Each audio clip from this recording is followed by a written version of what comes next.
Bien, bonjour frères et sœurs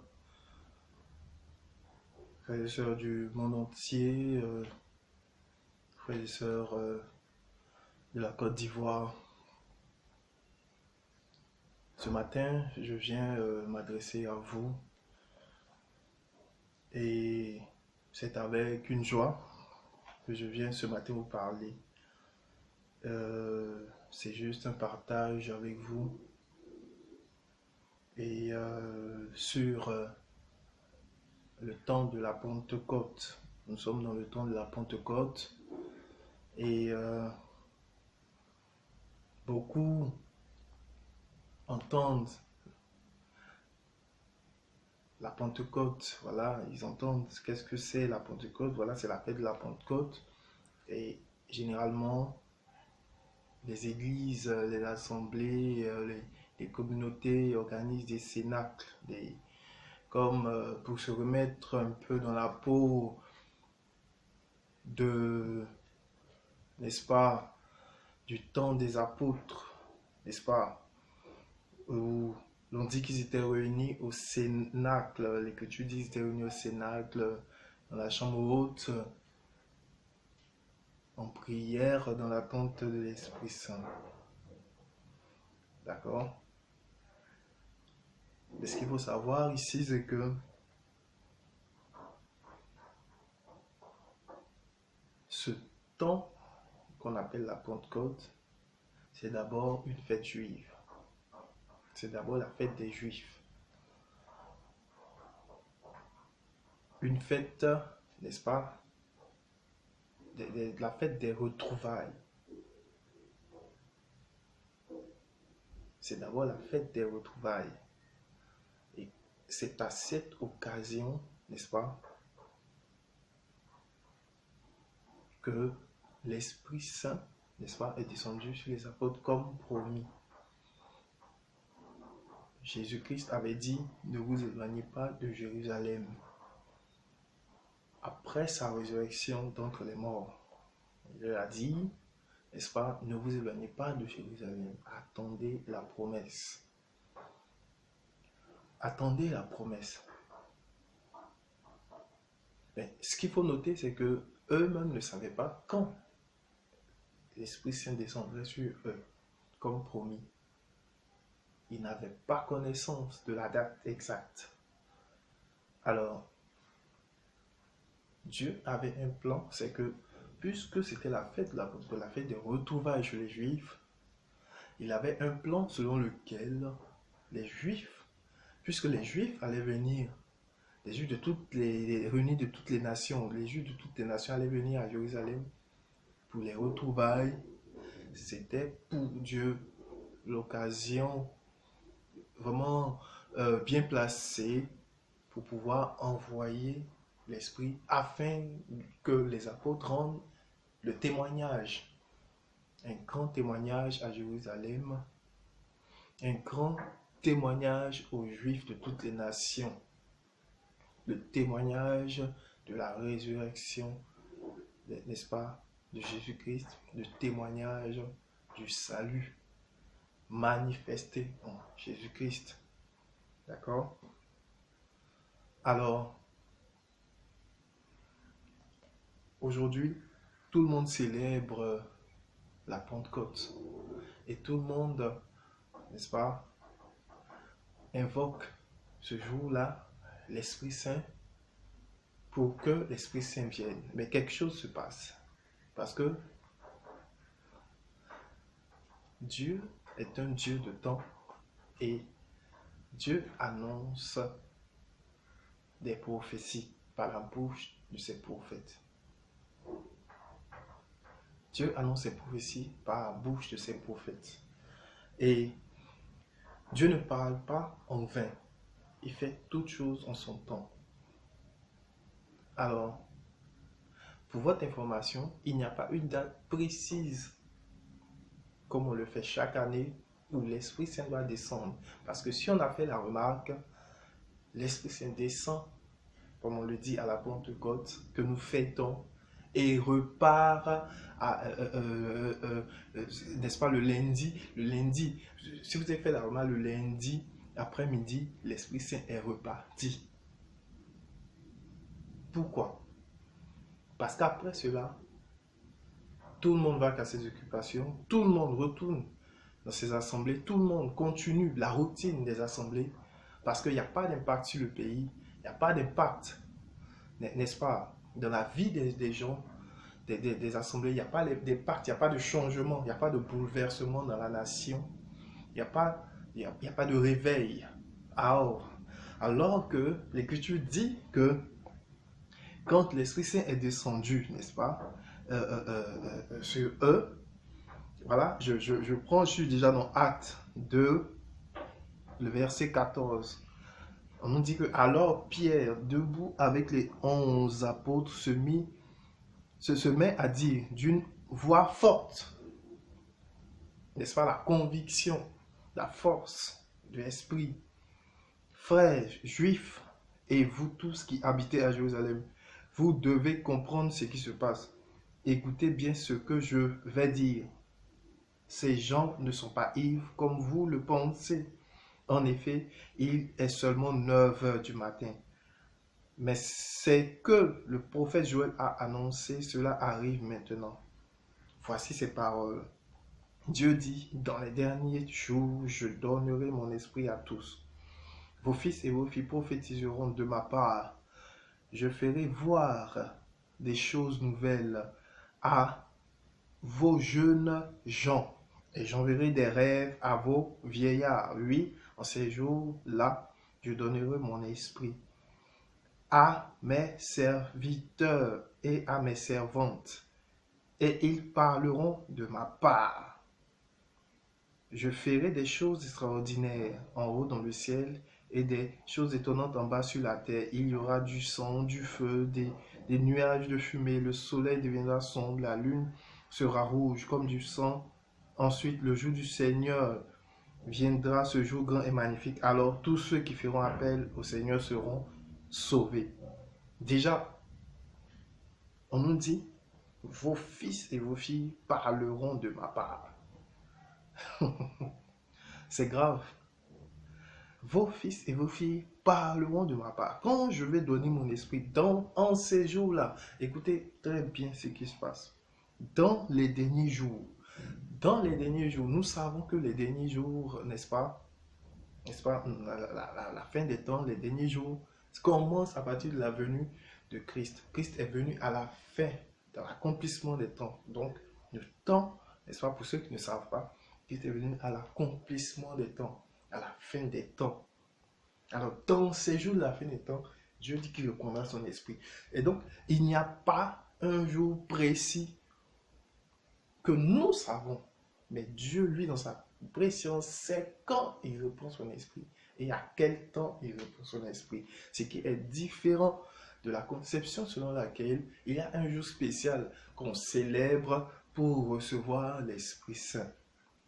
Il y a un problème là. Mais là encore, ce qui est grave, c'est que l'Esprit qui est reçu, on dit que si l'Esprit Saint est venu, si Dieu a répandu son esprit, les fils et les filles parleront de sa part. Où sont les fils et les filles qui parlent de la part de Dieu? Où sont-ils? Déjà, on vient de, voilà, le Cénacle là, c'est une semaine, voilà, on prie, voilà, on manifeste, on peut manifester même on manifeste même des dons spirituels pendant la prière. Bon, généralement, les gens se mettent à parler en langue, comme on dit, le parler en langue, ce qui est déjà, il y a un problème. Le parler en langue ici n'a rien à voir avec le parler en langue de ceux qui sont dans les assemblées, parce que eux parlent en langue, mais c'est ce que Paul avait dit que l'esprit, voilà, celui qui parle en langue s'édifie lui-même. Ça n'a rien à voir. Mais particulièrement, n'est-ce pas, parler en langue comme les apôtres l'ont fait, c'était pour annoncer, n'est-ce pas, la bonne nouvelle du royaume. Voilà. C'était pour prêcher l'évangile. Mais où est ce parler en langue? Où est cette annonce de l'évangile? Où est cet esprit? Où est l'esprit? Il y a un problème. Les gens confondent, n'est-ce pas, le parler en langue qui édifie, euh, euh, euh, qui édifie l'homme, n'est-ce pas? L'esprit, Paul dit que l'esprit exprime les gémissements ineffables. Différent, n'est-ce pas, du parler en langue pour annoncer l'évangile, ce qui n'est pas le cas dans les assemblées, ce qui ne se manifeste plus, malheureusement, dans les assemblées, ni dans l'annonce de l'évangile, parce qu'il faut toujours que des gens interprètent les messages des hommes de Dieu. Toujours, il faut chercher des gens pour interpréter. Il n'y a pas le miracle de l'Esprit Saint. Or, l'Esprit Saint n'est pas un homme. Pour votre information, Dieu est Dieu. Dieu n'est pas un homme. Comment est-ce que vous voulez que, n'est-ce pas, il utilise, n'est-ce pas, il cherche des interprètes pour annoncer sa parole à des inconnus.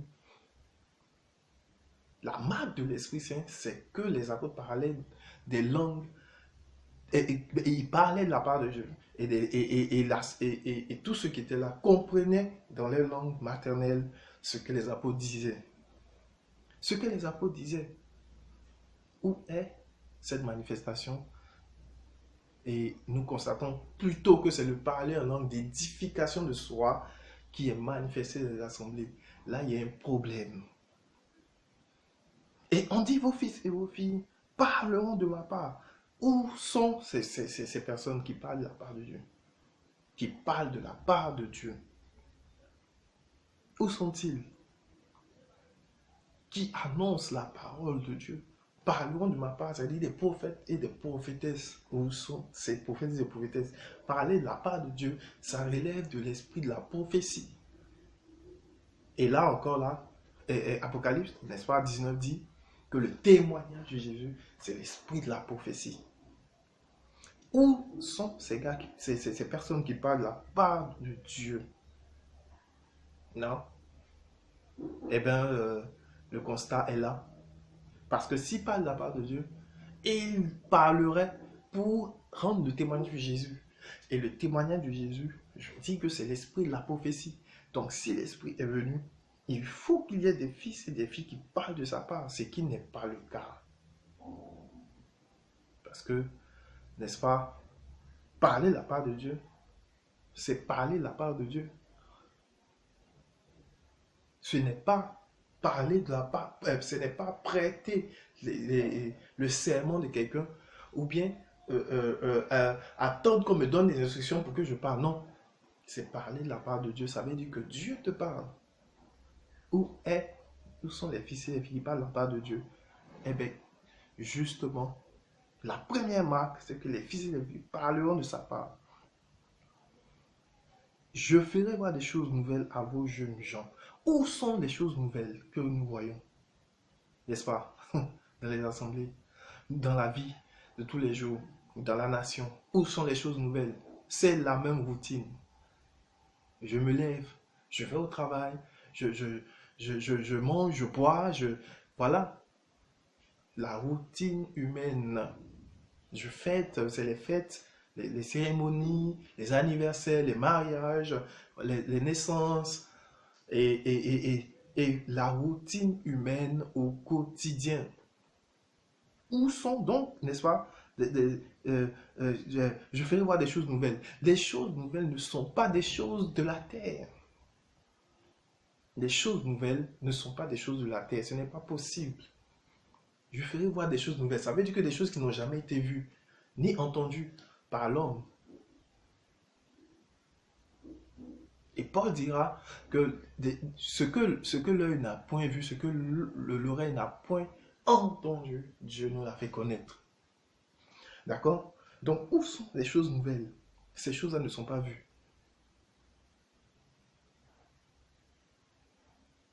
N'est-ce pas? Je ferai voir des choses nouvelles aux jeunes gens. Il n'y a pas la vision. Et il n'y a pas, n'est-ce pas, des choses nouvelles. Les choses nouvelles ne sont pas vues. J'enverrai des rêves à vos vieillards. Où sont ces vieillards qui voient, qui ont des rêves? Où sont-ils? Oui, en ces jours-là, je donnerai mon esprit. Donc, la caractéristique de l'esprit, la preuve que l'esprit est présent, voici ses manifestations. Ce qui n'est pas le cas quand nous célébrons la Pentecôte et que nous invoquons l'Esprit Saint, mais nous constatons que ces choses ne se produisent pas. Et, n'est-ce pas? Et il n'y a pas d'impact sur nos vies, ni sur nos nations, ni sur nos assemblées. À partir de cet instant, il n'y en a pas. Et voici ce qui se passe. Et le constat est amer. Le pays va mal et personne ne parle, personne ne peut proclamer la vérité pour dire que Jésus-Christ de Nazareth est la solution à nos problèmes, à difficultés que traverse ce pays. Personne ne peut le dire. Tous sont affairés à l'argent, au pouvoir, n'est-ce pas, aux fédérations, dans le but d'avoir qu'on appelle ça, des opportunités, des accès auprès des gouvernements, auprès des nations, pour pouvoir s'épanouir financièrement, pour pouvoir asseoir chacun qu'on appelle ça, ses intérêts. Tout le monde privilégie l'intérêt personnel au détriment de la vérité. Et voilà ce que Pierre dit, voilà, qui a reçu l'Esprit Saint. Écoutez très bien. Frères israélites, écoutez, je vais vous dire, Dieu a montré qui était Jésus de Nazareth. Dieu a montré qui était Jésus de Nazareth. En effet, au milieu de vous, Dieu a fait par Jésus des miracles, des choses extraordinaires, étonnantes. Et vous le savez bien. Cet homme, on vous l'a livré. Dieu savait cela d'avance et elle avait décidé. Vous avez supprimé Jésus en le faisant clouer sur une croix par les gens qui ne connaissent pas Dieu. Et c'est ce qui se passe. Il faut le dire. Voilà, si l'Esprit est là, la vérité doit être dite. Mais Dieu l'a relevé en le délivrant de la douleur de la mort, la résurrection. En effet, la mort n'avait pas le pouvoir de le garder. David avait parlé de Jésus en disant, je voyais son Seigneur devant moi, oui, quand il est près de moi, je ne tombe pas. Alors mon cœur se réjouit et ma bouche chante de joie. Vous voyez, c'est grave. C'est grave. Voilà. Il annonce le Fils de Dieu. Il annonce le témoignage de Jésus. Voilà.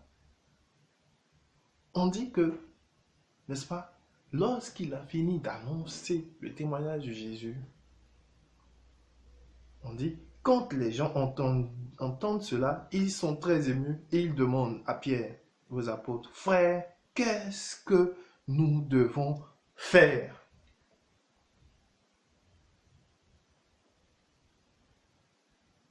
Vous voyez? Après avoir annoncé ces choses, voici ce qui se passe dans le cœur de tous ceux qui sont là. L'Écriture dit que tous ceux qui étaient là sont sortis de partout, de toutes les nations, les Juifs de toutes les nations. Écoutez, chacun a côtoyé les nations. Vous savez très bien que généralement, toutes les nations ont leur religion, leur pratique, n'est-ce pas, les idoles, les coutumes, les traditions, toutes ces choses. Et ça, tous ceux qui étaient là, forcément, chacun avait sa conception des choses. Chacun avait sa religion, chacun avait ses pratiques coutumières. Mais écoutez ce qui se passe. On dit qu'après le témoignage de Jésus rendu par Pierre, alors il est dit qu'ils se sont dit, mais frère, ils eurent le cœur bouleversé. Ils disent, frère, qu'est-ce que nous devons faire? Où est ce message? Où est le message de la résurrection? Où est le message de la vérité? Où est le message de la vérité? il n'y a pas de message. Mais pourquoi? Parce qu'il n'y a pas de prophète. Parce que les prophètes sont fermés. On ferme la bouche des prophètes pour les empêcher de parler. Et la Pentecôte, voici la Pentecôte. Non. Où est la marque de Dieu? La marque de Dieu, ce n'est pas de, la marque, l'homme, Dieu n'est pas un homme. Par conséquent, les œuvres de Dieu ne peuvent pas être les œuvres de l'homme. Où est la marque de Dieu? La marque de Dieu, c'est la puissance, c'est l'extraordinaire, c'est le surnaturel, la marque de la présence de Dieu. Je suis désolé, mais c'est le cas. Pour ceux qui veulent prouver le contraire, eh bien, laissez-moi vous dire que Dieu n'est pas un homme pour que on soit dans la routine humaine et que même on attribue à Dieu la routine humaine. Ce n'est pas possible.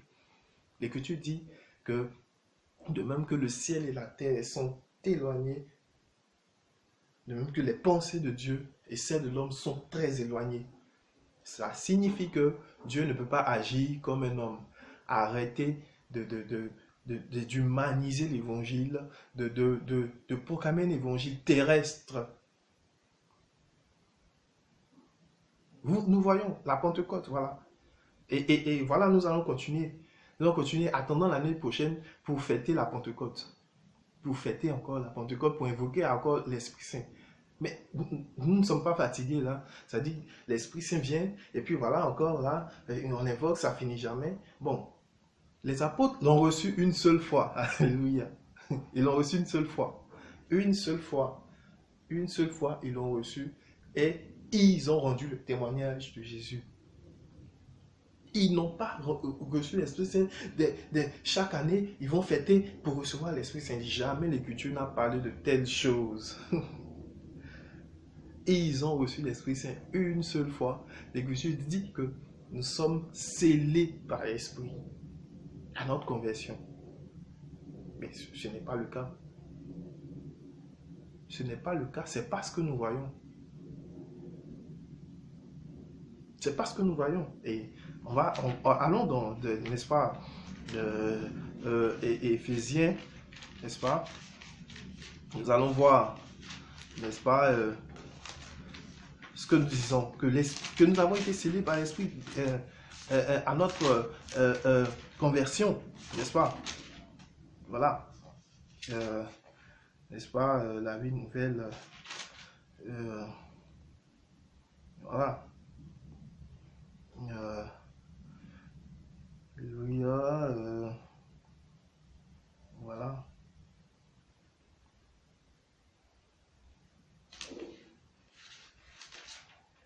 Voilà. Voilà. Voilà.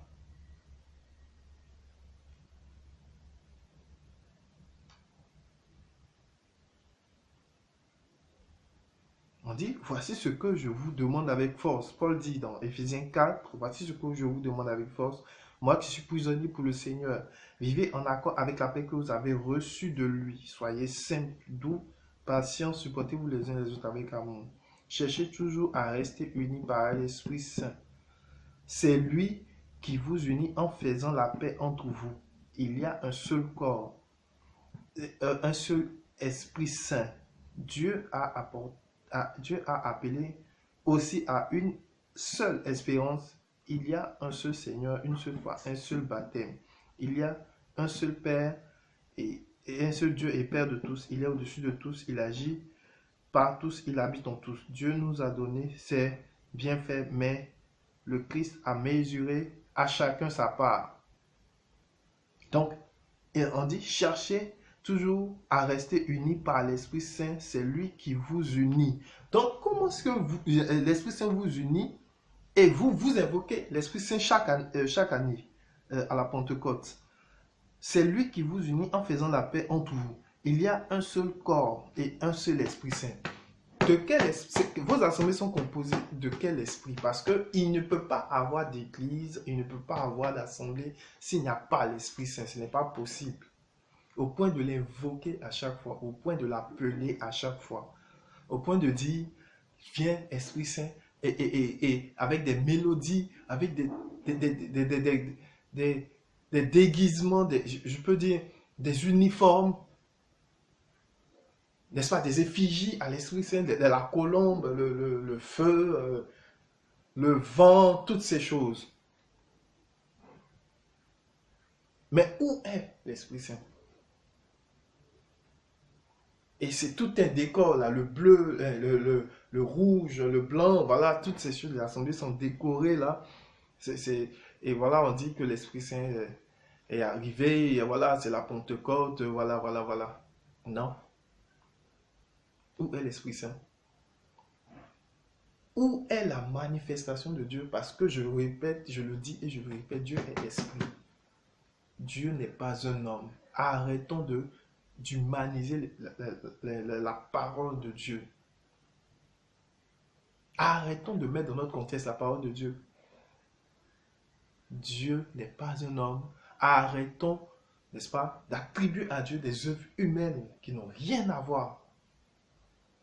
Déjà, même quand le tonnerre gronde, vous fuyez, vous avez peur. Quand la pluie, n'est-ce pas, ça bat, voilà, c'est la terreur, le soleil, tout ça. Mais justement, vous avez peur de ces choses. Mais vous ne savez pas. Mais c'est justement qui les a créées, ces choses. Eh bien, c'est ce Dieu esprit. Et aujourd'hui, déjà, même ce sont des choses que nous voyons de naturelles et les choses célestes. La parole de Dieu, la descente de l'Esprit Saint. L'Esprit Saint est venu pour annoncer des choses célestes et non des choses terrestres. Où sont les choses célestes? Où sont les réalités célestes? Les réalités célestes ne sont pas les réalités terrestres. Arrêtons de faire, de mettre Dieu dans notre canevas comme si nous sommes nous sommes de la même nature que Dieu et Dieu, voilà, non. Celui qui est ressuscité là, Jésus-Christ est venu, il est venu en tant qu'homme pour accomplir, n'est-ce pas, pour accomplir le mystère de Dieu qui était la résurrection de l'homme, le relèvement de l'homme, le transport de l'homme vers la perfection. Allons dans la parole, n'est-ce pas? Parce que c'est très important. Nous allons dans Hébreu, n'est-ce pas, le chapitre 10, n'est-ce pas? Nous allons voir, n'est-ce pas? Vous dites que, voilà, Christ est ressuscité encore pour venir s'asseoir comme un homme et est en train de manger, de boire, en train de servir nos intérêts personnels, nos intérêts humains, alors que ça n'a rien à voir. Hébreux 10, 14, il est dit clairement que avec une seule offrande, il a rendu parfait pour toujours ceux qui sont libérés du péché. Écoute très bien la parole. Par une seule offrande, il a rendu parfait pour toujours ceux qui sont libérés du péché. Sur la terre ici, il n'y a point de parfait. D'accord? Il n'y a point de parfait. Ah, on vous dit que par une seule offrande, il a rendu parfait pour toujours ceux qui sont libérés du péché. C'est grave. Et voilà, par une seule offrande, il les a rendus parfaits. Mais puisque la perfection n'est pas de ce monde, comment pouvez-vous dire que, comment pouvons-nous attribuer la perfection à ce monde? Parce que c'est renier littéralement la résurrection de Christ, c'est renier le sacrifice de Christ. On dit que l'Esprit Saint nous affirme, n'est-ce pas, au verset 15, l'Esprit Saint nous affirme aussi en disant d'abord, le Seigneur dit, voici l'alliance que je vais établir avec eux. Après ces jours-là, je mettrai mes lois dans leur cœur, je les écrirai dans leur intelligence. Puis il ajoute, je ne me souviendrai plus de leurs péchés ni de leurs fautes. Et quand les péchés sont pardonnés, on n'a plus besoin d'offrande pour les enlever par une seule offrande. Ce problème a été résolu. Alléluia. C'est grave. C'est grave. Le Jésus qui est ressuscité là n'est plus un homme. Le Jésus qui est ressuscité n'est plus un homme comme nous. Le Jésus qui est ressuscité est un homme parfait. C'est le modèle. Voici le modèle. C'est un homme parfait. C'est un homme tout-puissant. C'est un Dieu. Il est Dieu. Jésus-Christ est Dieu. Arrêtons d'attribuer des œuvres humaines à Jésus-Christ. Et nous prétendons que l'Esprit Saint est venu et nous ne voyons pas la nature de Dieu se manifester, l'Esprit de Dieu se manifester. Dieu n'est pas un homme. Arrêtons de tromper les gens en leur faisant espérer des choses terrestres. Pendant que la nation ici va mal, personne ne peut dire la vérité et tous sont en train de dire l'Esprit Saint est venu, l'Esprit Saint est venu, voilà, tu vas recevoir le don de prophétie, tu vas recevoir le don de parler en langue et voilà, tu repars chez toi et puis la vie continue. Où sont les prophètes qui annoncent le témoignage de Jésus en tout temps?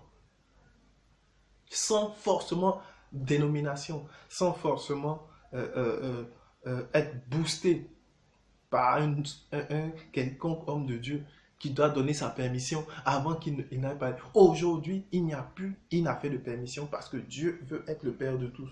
Dieu veut être le Père de tous. Il dit, je répandrai mon esprit sur toute chair, sur vos fils et vos filles. Ce n'est pas vous, ce n'est pas votre permission. Il ne demande pas votre permission. Il envoie son esprit sur les fils et les filles. Point. Pourquoi vous voulez donner la permission à vos fidèles pour qu'ils parlent de la part de Dieu? Ben, c'est justement le fait que, en réalité, l'Esprit Saint, messieurs et dames, n'est pas présent. Il n'agit pas dans les assemblées. Il n'agit pas dans les nations. Et laissez-moi vous dire, l'Esprit Saint, ce n'est pas pour être entre quatre murs. Ça, c'est pas vrai. C'est pas biblique. C'est pas biblique. Les apôtres n'ont pas reçu l'Esprit Saint. Et ils sont restés entre quatre murs.